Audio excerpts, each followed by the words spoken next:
中国政府为了便于监控与管理，出损招阻止公民自由活动，不管对公还是对私，只要有欠债行为的，就将欠债人所有个人信息和照片刊登在电子公共宣传大屏上，还有机场、地铁、报纸和车站及公共场所。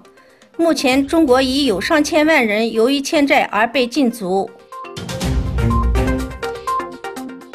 生活在国外的爱国民运者，为了反抗中共政府的欺压破坏及残暴政策，为了给中国国内全民共振助威，在所在地进行了焚烧中国国旗活动。现在是在一个公园里面。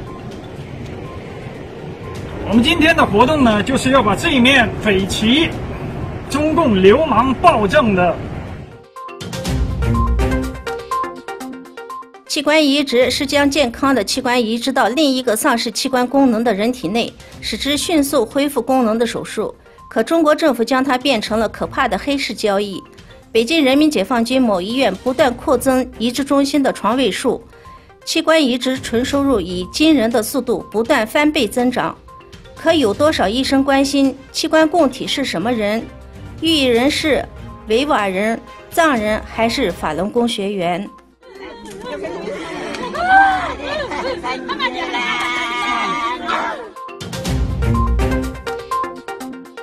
俄罗斯总统普京7日在莫斯科克里姆林宫举行盛大的总统就职典礼，正式开始第4届长达6年的总统任期。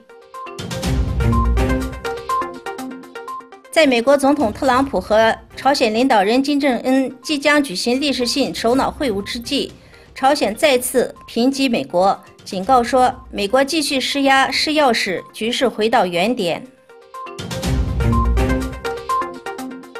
5月6日，阿富汗东部一个选民登记中心发生爆炸事件。据当地卫生部门发布的数据显示，死亡人数高达13人，31人受伤。